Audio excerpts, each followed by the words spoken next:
Welcome one and all. In here, out there, all around the world, Mrs. and Mrs. America, and all the ships at sea to The Late Show. I'm your host, Stephen Colbert. Now, what do we got? How's the tie? Level it out. Long-time watchers of this show will know that I'm not usually critical of President Trump. And I take no pleasure from pointing out his rare mistakes or minor misstatements, but in the interest of balance, I will remind you, the man got elected on the promise of bringing costs down. Well, the Iran war has pushed inflation to the highest rate in nearly 3 years. Welcome to Trump's golden age. By which I mean it's time to start melting down Grandma's gold. Nana, say ah. You're not using them, let's go. Nana. According to polls, Americans are already feeling crushed by higher inflation. As CNN quoted one American, "My life is not affordable. No one cares." Whatever. Trump was asked about the high prices caused by his Iran war in the latest and possibly final edition of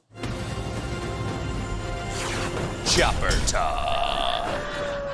So far, his war in Iran has cost the United States at least $30 billion. But that doesn't even count what it's costing Americans at the gas pump, leading to the question, does Donald Trump care? The answer will not surprise you. To what extent are Americans' financial situations motivating you to make a deal? Not even a little bit. I don't think about Americans' financial situation. I don't think about anybody. Honestly, I don't care. Honestly, there's not a whole lot going on upstairs. Most of the time, I'm thinking about that little monkey playing the cymbals. Either that or boobs, okay? Sometimes monkey boobs, okay? Monkey see, monkey boob.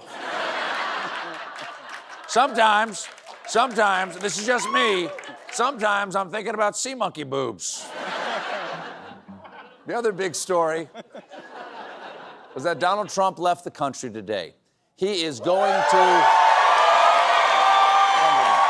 I was wondering, hey, what's going on, Lauren? Good to see you. He's going to China, and while he's there, there's going to be a lot of pomp and circumstance and banquets, but it's not all fun. Trump is expected to have high-stakes talks with President Xi, whose name must be very triggering for Trump. I've said it 1,000 times. You send your little Chinese president to school, a he. And he comes back a she. It's just sad. The president, woo, indeed. The president is very excited to hang out with his old dictator pal. Here's what he said about him yesterday. I find him to be an amazing man. And when I say that, the press always says, oh, that's terrible that he called him. You know, he runs 1.4 billion people with a pretty iron fist. So he loves Xi because he gets to rule with an iron fist, while Trump rules with, I want to say, a surgical glove full of Welch's grape jelly.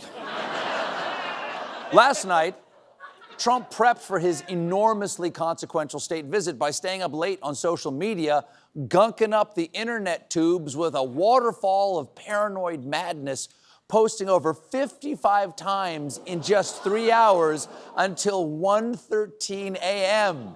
My God, when does this man sleep? Oh, right. I forgot. There you go. Gotta get your sleep. Oh, remind me something. I gotta say something. Not all the news out there is bad. Some of it is bad and funny because remember last summer, I don't know if you remember, last summer when Trump rolled out a new phone service called Trump Mobile, featuring this $499 gold Trump branded phone, handsomely styled to look like a skin tag that fell off C-3PO. Now, back when they announced it, I made this little joke about the phone. The T1 phone, which for some reason is in quotes on the website, possibly so they can have plausible deniability when your T1 phone turns out to be a foil-wrapped hash brown. Okay, I mean, that joke wasn't fair. Obviously, when you order this phone, you're not getting hash browns, because you're not getting anything. Today we learned the terms on the Trump mobile site now indicate that the phones may never arrive. Is this true? We actually have footage of one Trump voter waiting to receive her phone. It's been 84 years. And a lot. People were excited. His supporters were super excited about this a year ago. Trump got a lot of pre-orders for these non-existent phones. Reportedly, around 600,000 people put down $100 deposits for the phone way back in June of 2025 when it was announced by Trump's sons, Don Jr. and Eric. Wow. These people didn't even get scammed by the top Trump. How humiliating to get bamboozled by his babies. It's like saying, yeah, I got shaken down by Capone. Not Al, his son Kyle Capone. He does a podcast.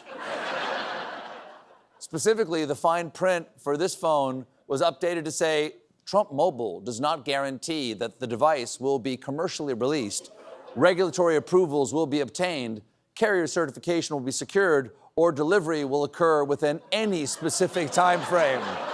That is quite the broad caveat. I, Mark, take you, Wendy, to be my wife. Vows do not guarantee that I will love, honor, and cherish with any specific time frame, or that I don't have a secret family in Tucson. In response, people are hella pissed. Take a look at this video from one disgruntled phone buyer. Hey, Trump supporter here. This goes out to Don Jr. and Eric. Where the my phones? I ordered 4 gold Trump phones in the summer. Told they're going to be the best. Talked my son into ordering some. We heard they're going to come out in September. Yeah, we can wait. September rolls around. No, it's going to be November. No, it's going to be the end of the year. They actually stopped taking orders for them in November. Now we can't get any updates on them. Give me my phones or give me my money back. Wow. That's understandable. Understandably upset. Yeah. Though I am curious what that guy is like when he's relaxed. Nothing like sitting on a park bench at sunset feeding the ducks. My only question, where the are my ducks? They're supposed to be here at 6 p.m. Sun's going down. I got a trash bag full of old hot dog buns and no ducks. Give me my ducks back. You may be wondering, how did he even post that video if he hasn't gotten his phone yet? It's simple. If you yell loud enough, it just shows up on the internet. Hey, quick question, personal question, if you guys don't mind me asking. Anybody going on a cruise this summer? All right. Well, do not forget to not do that. Because recently, I don't know if you, sir, have seen the news, a deadly outbreak of Hantavirus stranded a cruise ship in the Atlantic Ocean. Sadly, 3 people passed away, but now passengers are being disembarked and returned to their home countries for quarantine. This is tough to hear because I know we're all having flashbacks to COVID, but I want to be clear, Hantavirus is different. This time, we know how it works, we know how it spreads, and we know how to stop it, so I'm not worried at all. And yesterday, RFK Jr. was asked about the outbreak, and he said this. We have this under control, and we're not worried about it. We're all gonna die. Okay. We're gonna be fine. As a refresher, the disease RFK Jr. is not worried about at all was found on the ship after patient 0 contracted the virus during a bird-watching visit to a landfill. I mean, who could have seen that coming? My 2 ravens. Experts are stressing the general public shouldn't worry because hantavirus spreads mainly through contact with infected rodent urine, saliva, or droppings. So just make sure to wipe down New York City before you use it. All of these reassurances. You okay? You all good over there? You guys good? We're good. All of these reassurances haven't stopped people from speculating, is hantavirus the next COVID? Look, if it is, folks, we're ready, okay? Because we know how to stop COVID. It hates loud noises. We got a great show for you tonight. My guests are Julia Louis-Dreyfus and Pedro Pascal. But when we come back, I ask some very big questions.